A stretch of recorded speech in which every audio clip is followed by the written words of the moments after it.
braving sweltering heat to protest family separations at the border as thousands of children still wait to be reunited with their parents. A nuclear North, an NBC News exclusive on the efforts by North Korea to keep its program alive. Is Kim Jong-un trying to deceive President Trump? Soccer shutout. The sport's two biggest stars eliminated as World Cup fever reaches new levels. Plastic pollution. Amid an environmental emergency, one family tries to live plastic-free. Could you do it? And defying the odds. The inspiring story of a young man who's overcome kidnapping and torture, now running toward a brighter future. This is NBC Nightly News with Jose Diaz-Balart. Good evening. Hundreds of thousands of people in communities across the country mobilized today for migrant families, protesting President Trump's policy that separated children from their loved ones. Tonight, more than 2,000 of those children remain in detention centers in a country that's not their own, far from their parents. The White House mostly silent on the issue today. Our own Steve Patterson is in Los Angeles, where organizers say more than 50,000 people took to the streets. Tonight, a demand for action. Hundreds of thousands marching in more than 700 planned protests from coast to coast, many battling brutally hot temperatures, but all unified under one message: families belong together. No hate, no fear. From New York to Chicago to San Francisco, activists calling for the Trump administration to swiftly reunite roughly 2,000 migrant children still separated from their families, most after illegally crossing the border. Don't give up! Don't give in! Keep marching! There's parents right now who can't sing lullabies to their kids. Playwright Lin-Manuel Miranda headlining the rally just outside of the White House. We will not stand for our country separating children from their families. And if you are silent on that issue, or if you are somehow for that issue, you're not getting reelected. President Trump wasn't home, but tweeting today, when people come into our country illegally, we must immediately escort them back out without going through years of legal maneuvering. He also encouraged law enforcement carrying out his immigration policy, writing, "You are doing a fantastic job of keeping us safe by eradicating the worst criminal elements." Do you think those children will be reunited with their parents in a timely manner? Absolutely not. I have no trust. This week, a federal judge in California ordered the separated children back within 30 days. Customs officials say about 500 have been reunited. 40 miles from a detention center on the Texas border, Adriana Chavaria says it's personal. I worry about the world that my kids are growing up in. It's not clear how exactly those remaining children will be reunited, but today, so many made sure that the call for answers will be heard. Activists say the plan now is to carry some of this momentum forward. One of the biggest aspects of today was getting people registered to vote so they remember moments like this when it really counts, like at the ballot box in November. Jose? Steve Patterson in Los Angeles, thank you. Now to an NBC News exclusive. New concerns tonight about efforts by North Korea to ramp up its nuclear program. It comes just a few weeks after President Trump's historic summit with Kim Jong-un, and the president saying the North no longer posed a threat. NBC's Janice Mackey-Frayer reports on what multiple U.S. officials call attempted deception. It was a remarkable moment. The leaders of the U.S. and North Korea standing shoulder to shoulder, pledging to denuclearize the Korean peninsula. But now, more than a dozen U.S. intelligence officials tell NBC News that despite this month's historic summit, North Korea appears to be pushing ahead with its nuclear program, stepping up production of enriched uranium in recent months at multiple secret sites. One official saying of the North Koreans, there's no evidence that they are decreasing stockpiles or that they've stopped their production. What's clear here is that the U.S. believes, in fact, they are being deceptive about the actual size of their program. That North Korea is growing its nuclear arsenal and concealing it appears to contradict President Trump's view. We're going to have a great discussion, and I think tremendous success. We'll be tremendously successful. That the summit was a success, and North Korea is no longer a nuclear threat. The North did stop missile and nuclear tests and said it would destroy an engine testing site. But just days ago, satellite imagery showed rapid upgrades at Yongbyon, its main nuclear site. Analysts say it's not unexpected that North Korea has an active nuclear program or covert sites, but that intelligence officials would reveal it. They understand that North Korea is trying to still cheat the United States. The White House has declined to comment on the intelligence assessment and how it may affect what President Trump has called a special bond. Janice Mackey-Breyer, NBC News, Beijing. You don't have to be outside more than a few moments to feel the heat wave gripping much of the country right now. Heat advisories from coast to coast and millions experiencing near triple-digit temperatures. As we head into a long holiday week, this summer scorcher may be sticking around. NBC's Blake McCoy is among the many trying to beat the heat. Sweltering summer heat now settling into the East Coast. It is so hot. After swamping the Midwest for days. It's definitely sweaty. It's definitely hot. 120 million Americans are under advisories or warnings this holiday weekend. In Chicago, it feels like 107 degrees. The Department of Transportation had to water down the Michigan Avenue Bridge so it could open and close for passing boats.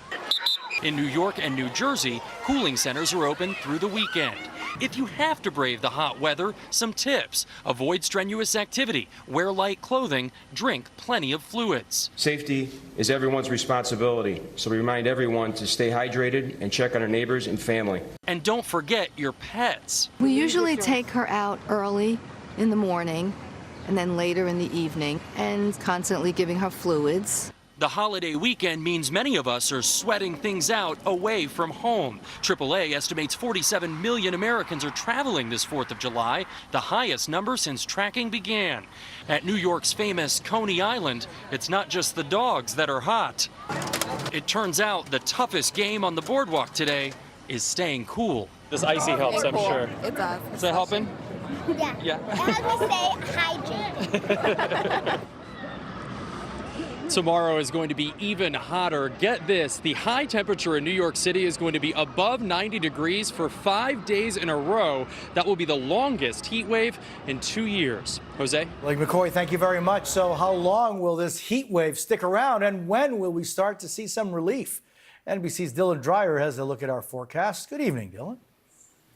Good evening, Jose. It is exceptionally hot. It's not just the warm temperatures, it's the humidity. The heat index will feel like it's above 90 degrees for 225 million people on Sunday. 95 million people will be feeling like it's above 100 degrees. On Monday, it sags out of the northeast a little bit, but still 70 million people, it will feel like it's over 100 degrees. And we're talking way over 100 degrees. So looking at our high temperatures going into Sunday, we'll be in the mid to upper 90s, but New York City will feel like 109. Charlotte will feel like 98. Memphis will feel like 105 on Monday. And going into next week, it still stays very hot in Washington, D.C. It'll feel like 106 on Monday. Paducah will feel like 103 on Monday, still feeling like 99 by the 4th of July. With this system, though, a cold front moving to the east, combining with the heat and humidity, we also have to watch out for some strong storms, especially in the Chicago area by Sunday evening. Jose? Dylan Dreyer, thank you so much. Rain could bring some possible relief in the Midwest, while the record heat and dry conditions are helping to fuel wildfires across other parts of the country. Hundreds of homes have been evacuated in Colorado, where one fire has already scorched more than 23,000 acres. Crews in Utah are working to contain multiple fires, while Californians' wine country faces red flag warnings.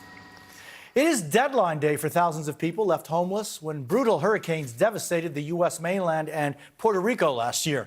FEMA is ending the program that provided temporary housing for those survivors. And now the big question for so many of them is, what's next? NBC's Maya Rodriguez reports. When Hurricane Maria slammed into Puerto Rico 9 months ago, its 155-mile-per-hour winds ripped through homes and lives. David Olmeda and his family are some of the thousands of Puerto Ricans left with nothing who fled to the U.S. mainland after the storm. They found a temporary home at a motel in suburban Orlando, paid for by FEMA. I don't have family in this state. Yeah, it's very hard. But the program that helped David and nearly 25,000 other survivors of Hurricanes Maria, Irma, and Harvey ends today. In a statement, FEMA said the program was, quote, a temporary solution that bridges survivors into more permanent options. Permanent options tough to find in Florida's tight rental market. After multiple extensions, Hurricane Maria survivors have two options: find their own place to live or receive a one-way plane ticket back to Puerto Rico. This is one of the storage rooms for our food pantry. In Central Florida, United Way and local churches, like Reverend Jose Rodriguez's, are trying to help those who want to stay with food and rental assistance. My biggest fear are people out in the streets. Myra Rodriguez is one of the lucky ones. United Way recently helped her move into an apartment. Some days you feel like giving up, but I have a 16-year-old, so I have to think about it. David Olmeda and his family will move into their own apartment this weekend, but it's bittersweet for him. There are a lot of people here that are now my friends, he says, and I wish I could take them all with me, but I can't. A concern for the nearly 2,000 other Puerto Rican families now out of time. Maya Rodriguez, NBC News, Kissimmee, Florida. It's a questionable call that's got people talking tonight. 12-year-old Reggie Field is an Ohio boy with his own lawn mowing business. Last week, during one of his jobs, a neighbor called the police when he cut a small part of her grass by accident. Reggie's customer came to his defense in a Facebook video and started a GoFundMe page that has now raised more than $10,000. The World Cup has already claimed two high-profile casualties. Lionel Messi and Cristiano Ronaldo, the world's biggest soccer stars, will both be heading home after losses today by Argentina and Portugal. Meantime, in Moscow, there's a lot of excitement among the fans, many of them Americans, who made the trek despite the U.S. not making the tournament. NBC's Bill Neely reports from Moscow. Russia has been invaded. More than 1 million foreigners here for the most watched global sports event, soccer's World Cup. And if there's one street in the whole world right now where the whole world meets, it's right here in Moscow. Fans supporting 32 countries. The US team failed to qualify, but that hasn't stopped tens of thousands of Americans coming, buying more tickets than any country outside Russia. It was about getting to see the biggest stars in the world on the stage. I've been to some NFL games. This was no comparison. It was amazing. An adrenaline rush. Oh, you could feel it in your bones. It's already hugely successful. Into the middle. Big drive! Goal! The most competitive tournament ever. Stadiums full, no terrorism, no violence. The leader who helped bring it here, reveling in Russian success, even its team doing well. For Vladimir Putin, this World Cup is a propaganda coup, a showcase for Russia's revival under his presidency, of Russian power and organization. Who will win the World Cup? Vladimir Putin already has. 8 years from now, America will host the Cup jointly with Canada and Mexico, promising record crowds. Well, like the Olympics, I think the World Cup is one of those times when the world does come together and it stops. 3 billion people watching from Africa to the Antarctic. Russia hosting a global party. Bill Neely, NBC News, Moscow. The World Cup, by the way, is now in a key knockout phase, and you can catch the games on Telemundo. Still ahead tonight, it's the product we rely on for so many of our goods. But could you live without plastic? Also, it seemed a success, but just seconds after launch, this rocket left spectators stunned. I'll tell you why. Trust and loyalty. You and Lantis. You go together, so stay together. With a $0 copay, you've got 0 reasons to leave and every reason to stay. Lantus is used to control high blood sugar in people with diabetes. Do not use Lantus to treat diabetic ketoacidosis during episodes of low blood sugar or if you're allergic to insulin. Get medical help right away if you have a serious allergic reaction such as body rash or trouble breathing. Don't reuse needles or share insulin pens. The most common side effect is low blood sugar, which can be life-threatening. It may cause shaking, sweating, fast heartbeat, and blurred vision. Check your blood sugar levels daily. Injection site reactions may occur. Don't change your dose of insulin without talking to your doctor. Tell your doctor about all your medicines and medical conditions. Check the insulin label each time you inject. Taking TZDs with insulin